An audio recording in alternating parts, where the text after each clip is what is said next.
There are a number of things that you're going to want to do, and there are a number of things that you are going to want to avoid doing in order to optimize your sleep.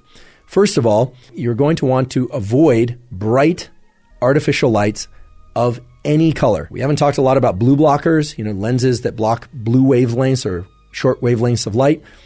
I don't have anything against blue blockers. In fact, many people find that blue blockers provide them some relief from headache and some eye strain if they wear blue blockers throughout the day and certainly at night, but you don't need them. And even if you do wear them, you will find that if lights are very bright, doesn't matter if it's a blue light, a yellow light, or a red light, those bright lights will wake up your brain and body. They will activate the same mechanisms that were activated early in the day by sunlight. The diabolical twist in the way that your brain and body respond to light is that early in the day, in the morning hours, you need a lot of bright light, ideally from sunlight, to be very alert and to wake up. But in the evening hours and nighttime hours, it takes very little light, very few photons, in order to wake up your brain and body and to disrupt your circadian clock and disrupt your sleep. So what that means is that once the sun goes down, which of course is going to happen at different times of year in different places on Earth, but once the sun goes down, you would be wise to try and dim the lights in your indoor environment most days, right? I realize some nights you're going to throw a party and have people over. You might not want to dim the lights. Some nights you're going to go out. You might view a lot of bright lights. But most nights of your life, you're going to want to dim the lights in your internal environment.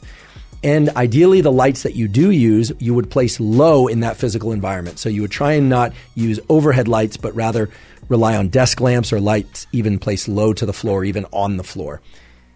If you are going to use light at night, and most people do, I would encourage you to use as little artificial light as is required to carry out the activities you need to require safely. That could be studying, in which case you might need a little bit more light in order to read or study. If you're watching a television show or you're watching something on your computer, dim that screen way, way down, as dim as possible, while still, of course, being able to view what you need to view. Even better, ideally, you would use candlelight and or moonlight. Now, some nights the moon is really bright and you actually can use moonlight to go about your usual activities. Moonlight might seem very, very bright, but actually moonlight is fairly low light intensity. And candlelight, which can also seem very bright, actually is very low light intensity. If you're sitting across a table with some candlelight there, and it's a really bright candle, chances are it's only about 3 to 10 lux, which is very, very little light energy compared to, say, an artificial desk lamp or an overhead light, which is going to be in the area of anywhere from 100 to 1,000 lux.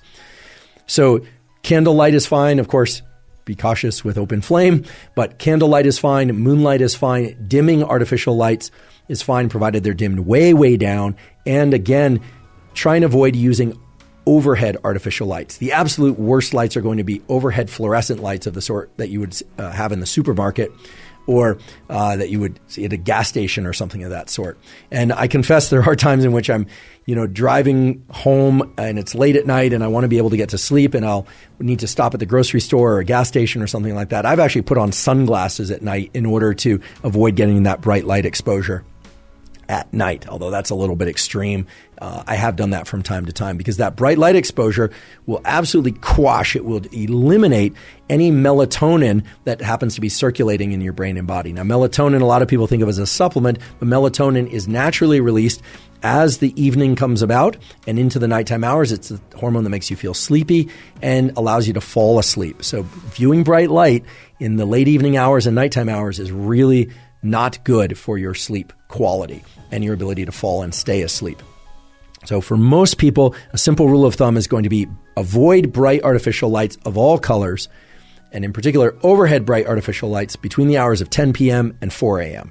That's right, between 10 p.m. and 4 a.m., avoid those bright artificial lights as much as possible. Use only as much light as is absolutely necessary in order to carry out the routines and activities you need to carry out safely. I should mention that the reason overhead lights are problematic is the same reason why sunlight is so great early in the day, which is that the cells, that is the neurons that can wake up your brain and body through activation of the circadian clock, reside mainly in the bottom half or 2/3 of your neural retina. And the way the optics of your eyes work is that the cells on the bottom half of your eye view the upper visual field. So this is a beautiful adaptive mechanism that allows these cells to respond to overhead light from sunlight in the early part of the day and throughout the day. But in the evening, if you have bright artificial lights on and those bright artificial lights are overhead lights, it's going to more closely mimic what sunlight does in the evening time. And that turns out to be a bad thing if your goal is to eventually go to sleep. So again,